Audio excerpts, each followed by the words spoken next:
Kisah Joko Tole, putra dari Potrekoni, Kasatria Majapahit dari Pulau Madura. Tidak jauh dari hutan, hiduplah sepasang suami istri yang bernama Empu Keleng dan Nyai Empu. Mereka hidup rukun berdua saja dan belum dikaruniai seorang anak. Empu Keleng adalah seorang yang pandai membuat keris, sehingga beliau dijuluki seorang pandai besi. Beliau juga mempunyai ternak sapi dan kerbau. Suatu hari, saat Empu Keleng dan Nyai Empu mencari kayu bakar di hutan, ditemukanlah bayi Potrekoni di antara tumpukan dedaunan. Nyai Empu merasa senang menemukan bayi tersebut. Dianggapnya bayi tersebut merupakan rezeki dari Allah Subhanahu wa Ta'ala. Selama berpuluh-puluh tahun, pasangan suami istri itu memang belum dikaruniai seorang anak. Mereka berdua akhirnya memungut bayi tersebut dan segera membawanya pulang. Bayi tersebut disusukan kepada seekor sapi ternak milik Empu Keleng dan diberi nama Joko Tole. Empu Keleng dan Nyai Empu mendidiknya dengan sangat baik. Diberikannya kasih sayang yang berlimpah dengan penuh kesabaran dan ketekunan. Setelah Joko Tole dewasa, segala kepandaian yang dimiliki oleh Empu Keleng diwariskan semua kepada Joko Tole, sehingga Joko Tole dapat membuat sebilah keris hanya dengan memijit-mijit sepotong besi saja. Sungguh luar biasa kepandaian yang dimiliki oleh Joko Tole. Joko Tole dewasa adalah seorang pemuda yang gagah perkasa, tampan, dan berbudi pekerti yang baik. Dia adalah anak yang rajin membantu orang tuanya. Setiap hari dia membantu pekerjaan ayahnya, mengembalakan ternak, mencari kayu bakar, mencari rumput untuk makan ternak, dan lain sebagainya. Dahulu kala, pintu gerbang keraton Majapahit rusak karena usianya yang sudah tua dan terkena gempa bumi. Raja bermaksud membangun kembali pintu gerbang tersebut seperti sedia kala, megah seperti saat dibangun pertama kali oleh Raden Wijaya, sang pendiri kerajaan Majapahit. Para tukang dan empu dikumpulkan untuk membangun pintu gerbang keraton tersebut. Mereka bekerja siang malam secara bergiliran, sehingga boleh dikatakan pekerjaan membangun pintu gerbang itu tanpa henti dan berjalan terus-menerus. Namun sungguh aneh, setiap kali bagian atas pintu gerbang itu selesai dikerjakan dengan sempurna, tiba-tiba pintu gerbang yang sudah kelihatan indah dan megah itu roboh berantakan. Kejadian ini berulang-ulang hingga 3 kali. Lalu seorang empu dari tim pembuat gerbang itu bersemedi. Ia adalah seorang empu sakti dari Madura. Setelah beberapa hari bersemedi, ia mendapat bisikan gaib bahwa yang bisa menegakkan pintu gerbang keraton Majapahit hanya cucunya sendiri yang berada di Madura, yaitu Joko Tole. Atas persetujuan raja, Joko Tole dipanggil ke ibu kota Majapahit.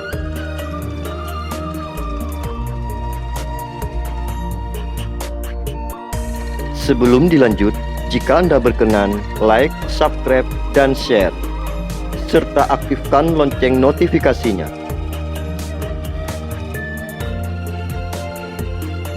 Pemuda sederhana namun bertubuh tegap dan tampan ini langsung menyembah hormat saat tiba di hadapan Raja Majapahit. Benarkah kau sanggup menegakkan pintu gerbang yang sedang kami bangun? Hamba akan berusaha sesuai dengan kemampuan yang ada. Joko Tole, Hamba Gusti Prabu. ketahuilah, para empu sudah mengerahkan segenap kemampuan untuk membangun kembali pintu gerbang itu. Jika kau tak sanggup membantu mereka menegakkan pintu gerbang malam, maka kau, kakekmu, dan semua empu yang bergabung dalam pembangunan ini akan mendapatkan hukuman berat. Dan jika seandainya kau berhasil membantu para empu dan orang-orang yang terlibat dalam pembangunan itu, maka kamu akan mendapatkan hadiah dariku.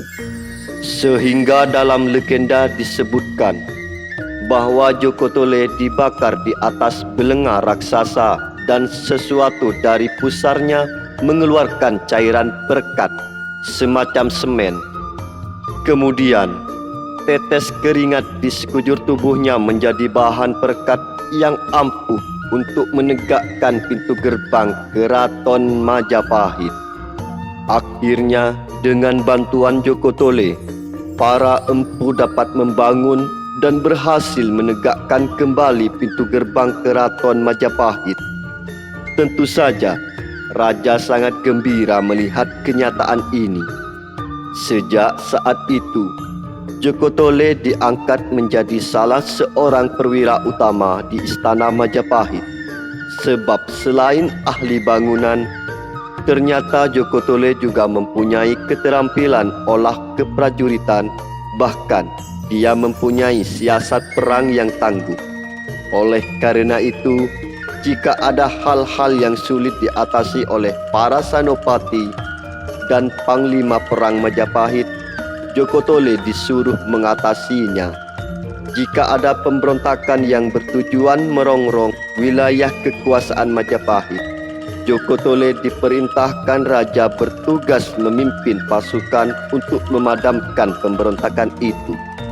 Joko Tole ternyata seorang prajurit yang tangkas dan cekatan dalam memimpin pasukan. Setiap pemberontakan terhadap Majapahit selalu berhasil ia padamkan dengan tidak terlalu banyak memakan korban. Tidak aneh kalau raja sangat sayang kepadanya. Ia sering mendapatkan banyak hadiah dari sang raja. Karena raja sangat sayang kepada Joko Tole, ada beberapa orang yang merasa iri hati kepadanya. Mereka yang merasa tidak senang itu menyebarkan isu bahkan fitnah bahwa kesetiaan Joko Tole kepada raja hanya setengah-setengah. Joko Tole berjuang bukan untuk kejayaan Majapahit, tetapi sekedar mendapatkan hadiah dari raja. Fitnah dan desas-desus itu akhirnya terhembus sampai ke telinga raja.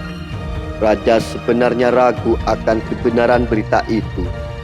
Raja pun memutuskan untuk menguji kesetiaan Joko Tole. Raja pun memanggil Joko Tole. Setelah Joko Tole menghadap raja, mulai berbicara. Joko Tole, aku mempunyai seorang putri bernama Dewi Ratnadi. Maukah engkau seandainya ia kujodohkan denganmu?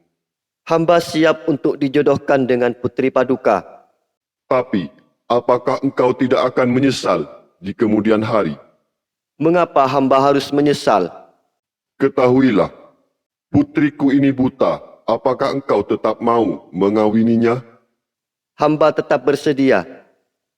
Raja tersenyum bergembira mendengar jawaban Joko Tole yang meyakinkan itu. Hati raja semakin mantap bahwa Joko Tole memang seorang kesatria yang setia kepadanya. Isu dan fitnah itu hanyalah bohong belaka. Beberapa hari kemudian, pesta pernikahan Joko Tole dengan Dewi Ratnadi dirayakan di pusat kerajaan Majapahit. Ada bermacam-macam komentar atas pernikahan itu. Orang-orang yang tidak senang kepada Joko Tole menganggap pengantin yang sedang bersanding merupakan lelucon yang tidak lucu. Karena mempelai pria gagah seperti Arjuna, sedangkan mempelai wanita itu kedua matanya buta. Pihak yang senang dan berpihak kepada Joko Tole merasa tidak puas menerima keputusan itu. Karena Joko Tole yang besar jasanya kepada negara Majapahit dinikahkan dengan putri raja yang buta. Menurut mereka, Joko Tole sepantasnya dijodohkan dengan putri raja yang paling cantik. Setelah upacara dan pesta pernikahan itu selesai, Joko Tole dan istrinya diminta izin kepada raja untuk pulang ke Sumenep, Pulau Madura. Raja pun mengizinkan mereka untuk pergi ke kampung halamannya dengan diiringi beberapa prajurit dan para pembantu wanita dari Dewi Ratnadi. Joko Tole berangkat ke arah timur meninggalkan pusat pemerintahan Majapahit yang indah permai itu. Meskipun Dewi Ratnadi buta, Joko Tole tetap menunjukkan rasa sayang kepada istrinya. Dalam perjalanan, ia selalu mencarikan buah-buahan yang disukai Dewi Ratnadi. Putri tidak menyangka Joko Tole akan mencintainya sedemikian rupa. Setelah sampai di pelabuhan Gresik, Joko Tole dan istrinya beristirahat beberapa hari di bandar pelabuhan yang ramai disinggahi perahu-perahu dari berbagai negeri. Kemudian mereka menyeberang laut menuju kapal ujung barat Pulau Madura.